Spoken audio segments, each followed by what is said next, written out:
My name is Tia Beckshoft. I am a staff scientist with Polar Bears Internationale, and we are an NGO that work with polar bears. So we work to protect polar bears and of course also the sea ice that they're so dependent on. We have our field center and a visitor center in Churchill, Manitoba. This is in Canada on the western shore of Hudson Bay, and this is a place where there's a lot of polar bears. And in the wintertime, when there's sea ice on Hudson Bay, they're out on the sea ice hunting seals, doing their polar bear things.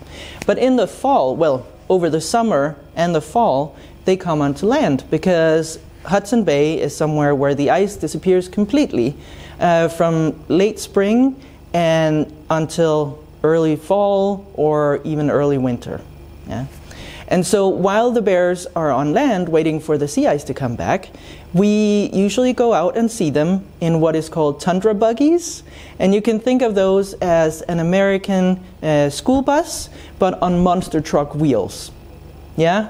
So we can drive on these very old military roads in this area where the bears hang out and just wait. They're just there waiting for the sea ice to come back so they can get out there. And hunt seals again. But while we are in this area, we're able to observe the bears, usually just sleeping a lot because they're just conserving energy. But also sometimes they will spar, which is a different word for play fighting, where they get up on their hind legs and kind of... So the males or also the females? So play fighting or sparring is something that we see primarily in the males, but we also do see the females doing it sometimes. It looks a little bit different, but yeah, it's still play fighting. So the bears will sleep while they're there, they will play fight a little bit. And then of course, polar bears are very curious, they're super intelligent, they're very opportunistic.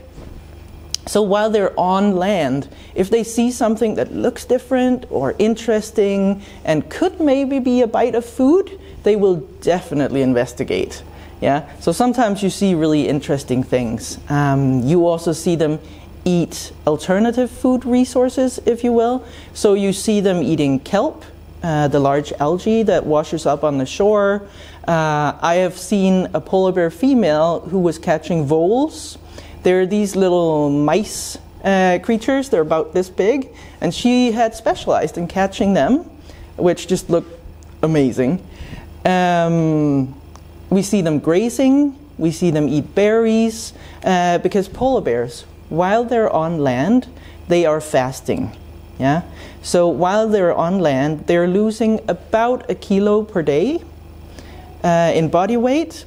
So even if they are eating kelp and grass and berries and maybe even sometimes bird eggs, it's not enough to keep them healthy. It's not enough to sustain them long term, because polar bears, as the beautiful really big creatures that they are, they really need the energy that they can only get from seals, and seal fat especially. This is the real challenge for polar bears, is that this period of time that they have to spend fasting, usually on land, is getting increasingly longer. And so the fasting period is getting longer. At the same time, the period of ice coverage is shorter. So they have a shorter period of time to hunt and to build up their body layer of fat. And then that body layer of fat has to sustain them for a longer and longer period of time. So in Western Hudson Bay, for example, the bears that we meet in the fall, where they're on land waiting for the sea ice to come back, they are now spending a month longer on land than their grandparents were. And that's a long time extra to be fasting, right? And I mean, that period is just increasing with every year. And today you're in WILDLANDS. Why are you here?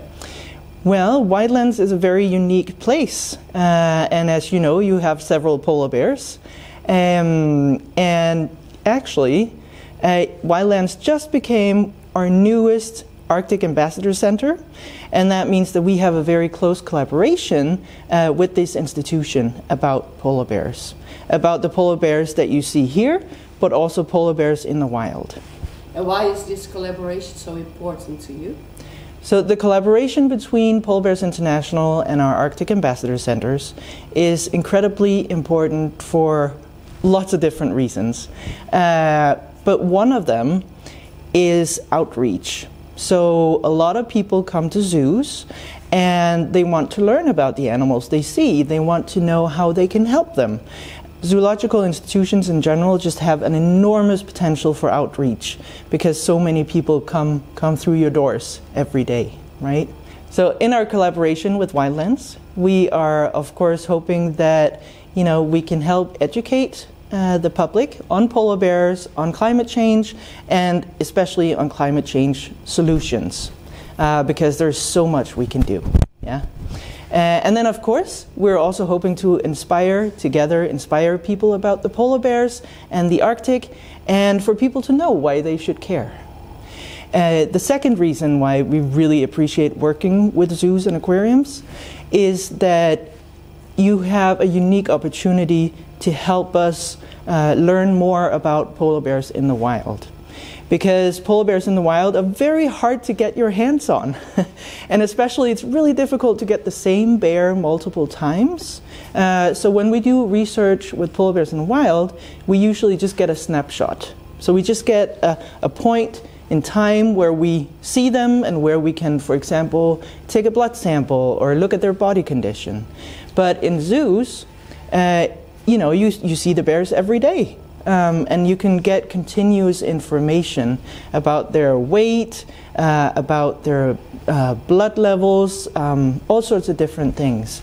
So it's really beneficial for the bears in the wild that we can learn from bears in zoos. For example, there are a lot of different blood variables that are more easily measured in polar bears in zoos, but also something like polar bear maternity denning and polar bear cubs, because in the wild they're born inside of a den, a snow den, and as researchers we cannot get access to that den. It's just not possible.